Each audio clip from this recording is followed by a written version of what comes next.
नमस्कार, आप देख रहे हैं नेक्स्ट 9 न्यूज़ और मैं हूं आपके साथ मनीष कुमार सैनी। महाराष्ट्र के छत्रपति संभाजी नगर में उद्धव ठाकरे गुट को बड़ा झटका लगा है।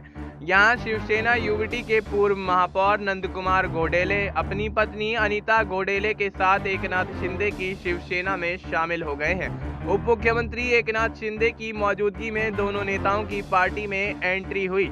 दरअसल छत्रपति संभाजी नगर में उद्धव ठाकरे गुट के नंदकुमार घोडेले और अनीता घोडेले मुंबई में एकनाथ शिंदे के आवास पर आकर शिवसेना में शामिल हो गए। इस मौके पर डिप्टी सीएम एकनाथ शिंदे ने उनका और उनके साथ आए सभी कार्यकर्ताओं का गर्मजोशी से स्वागत किया।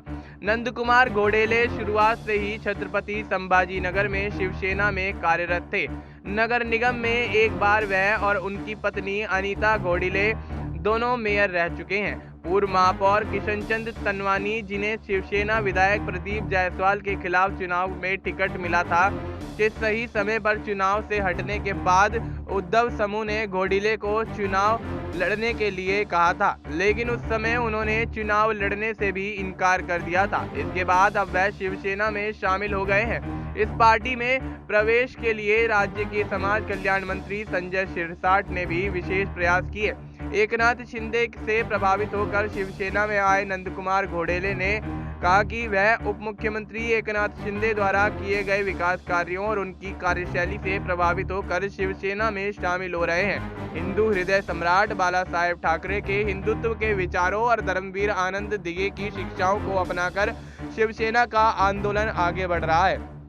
पिछले 2.5 वर्षों में महायुति सरकार द्वारा किए गए विकास कार्यों से प्रेरित होकर कई शिव सैनिकों ने हमारा समर्थन करने का फैसला किया है। वहीं डिप्टी सीएम एकनाथ शिंदे ने यह विश्वास जताया है कि नंदकुमार घोडेले और अनीता घोडेले के शिवसेना में आने से छत्रपति संभाजी नगर में शिवसेना की ताकत बढ़ेगी। साथ ही उन्होंने घोडेले को निर्देश दिया है कि स्थानीय स्व सरकारी निकायों के आगामी चुनाव करीब आ रहे हैं, इसलिए वे तुरंत काम करना शुरू कर दें। इस मौके पर बोलते हुए एकनाथ शिंदे ने यह भी कहा कि पार्टी विस्तार के लिए जरूरी मदद सरकार के जरिए उपलब्ध कराई जाएगी। अब ऐसे में शिवसेना वर्सेस शिवसेना की बड़ी लड़ाई यहां पर देखी जा रही है। देखना यही होगा कि आगामी नगर निकाय के चुनाव से पहले किस तरह से परिवर्तन महाराष्ट्र की राजनीति में होते हुए नजर आते हैं। फिलहाल आपको इस मुद्दे पर क्या कुछ लगता है, आप अपनी राय हमें कमेंट करके बता सकते हैं। बाकी देश और दुनिया से जुड़ी तमाम जानकारी के लिए आप देखते रहिए नेक्स्ट 9 न्यूज़।